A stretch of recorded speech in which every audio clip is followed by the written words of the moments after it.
Excellent.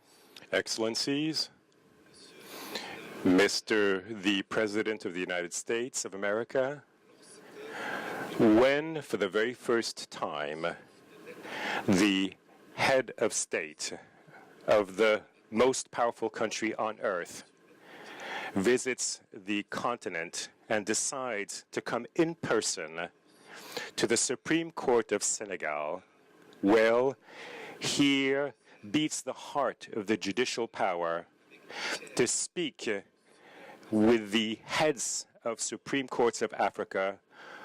One cannot fail to see therein an act of important symbolic value. Mr. President, in this room, you will find gathered the Chief Justices, the presidents of the Supreme Courts of Benin, of Botswana, of Côte d'Ivoire, of Gabon, of Ghana, of Kenya, of Malawi, of Niger, of Uganda, of Senegal, and of Zambia. For all of us here, this represents a historical moment, showing the major efforts carried out by our respective judicial systems, and this is an encouragement to go even further. In fact, via the Supreme Court of Senegal and beyond our differences tied to geography, tied to language, and tied to political traditions based in history, you have decided to speak to the entire justice system of Africa. Therefore, I am convinced that I speak on behalf of all of my peers by telling you how proud we are of being privileged by your visit here today and by showing such an interest in the African judicial institutions. And you understand the role that they must play in the construction of democracy and the rule of law. Mr. President, we thank you for the attention and for the consideration you are bestowing upon us. You embody a paradigm. You are at the head of a country which, via its history, is everywhere throughout the world, everywhere has played a major part in history to defend freedom and democracy. And one of the pillars of the United States is indeed the judicial power. The permanency of your judges is one of the paradigms of the American justice systems, and it is fundamental to fairness and justice. Under this expression, equal justice under the law, enshrined in America. You are encouraging us today to think with you about the importance of the independence of the judicial power in order to build a true democracy. Yes, indeed, sir. This concern is completely in sync, in adequation with the declaration that you made in Accra in July 2009, where you tied development with governance. You concluded with this now famous historical sentence: Africa does not need strong men, Africa needs strong institutions. So if it seems wise to me to pause for one moment on the concept of democracy, my intention is not to make an apology of democracy, but I would note the distinction made by the American philosopher Michael Bader, professor at the University of Princeton, between political democracy and democratic culture. I quote him: "In the world today, democracy is the only legitimate political regime, but democratic culture, for its part, is absent in some regions of the world and oftentimes has difficult times maintaining itself, even in countries where democratic principles are even deeply anchored." End of quote.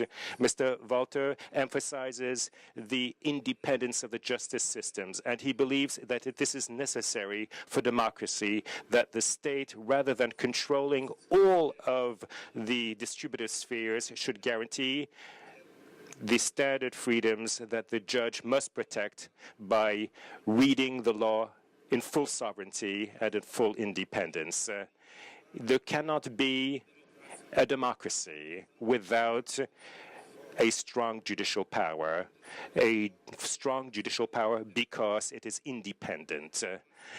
The intervention of the justice system applies in itself to so many regions. For example, the devolution of political power via elections, protection of individual freedoms, of public freedoms, oversight, good governance, good financial governance, the involvement in development by the judicial securitization of economic transitions and political stability due to its regulatory and social role. This is to prove that it plays a fundamental, central part in the sustainability and the anchoring of democracy. Strong institutions, which you have called with all your wishes for Africa, strong institutions demand, when it comes to justice, a competent judge, a judge who follows the fundamental principles of justice, namely independence and impartiality.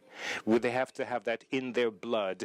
Judges who are not only independent, but also judges who are perceived as being independent via their decisions.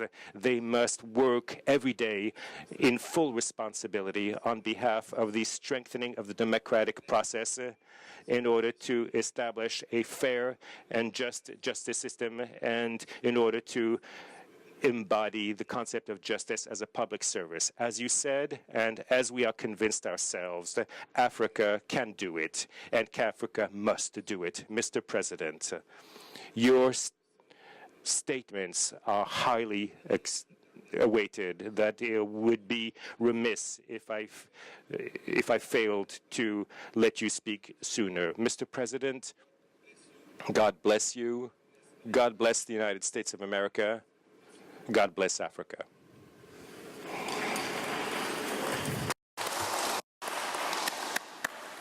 Well, thank you very much, Mr. Chief Justice, for your service here in Senegal, for your powerful words about the work that brings us here together, the recognition that strong democracies depend on strong institutions, and that includes an independent judiciary system and respect for the rule of law. I have to say that it's a great honor to be with such a distinguished group of justices from across Africa.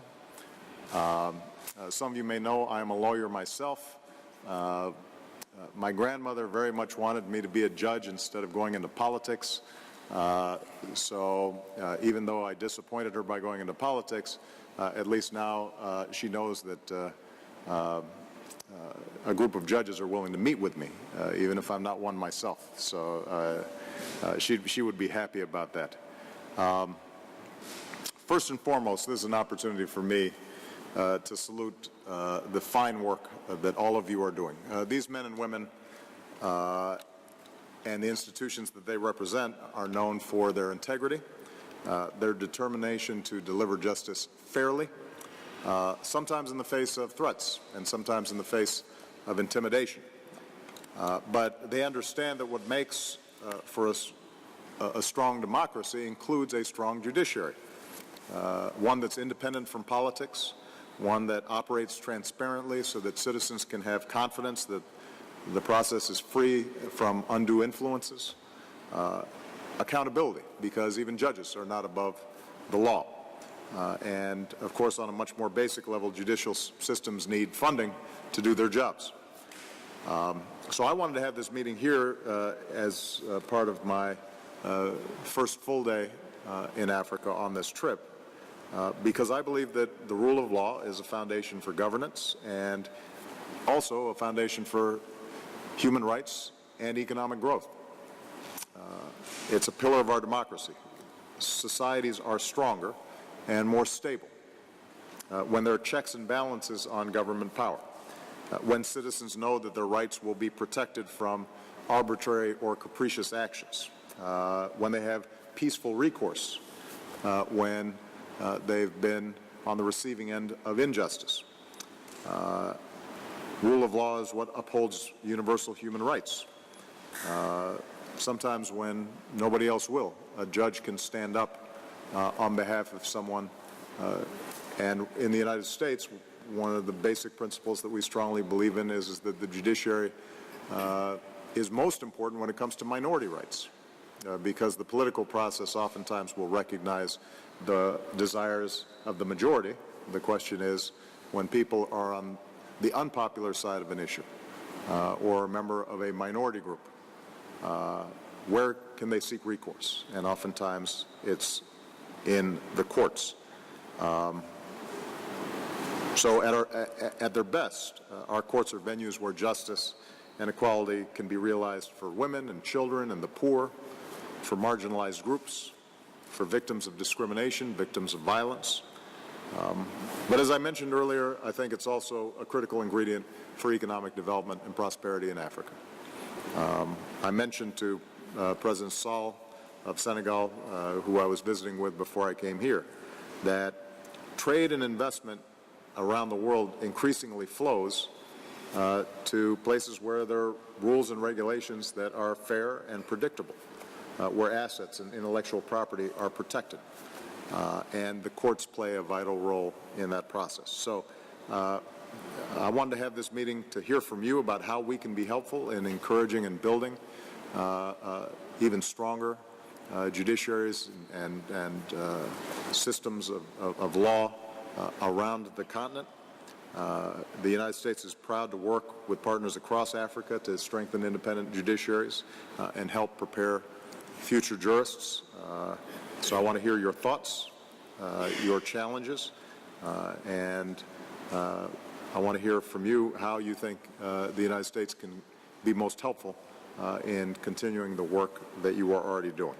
So again, thank you for your hospitality, Mr. Chief Justice. Thanks to all of you who've, in some cases, traveled from a very long way to be here. And with that, let me give the press a moment to depart so we can have a good conversation.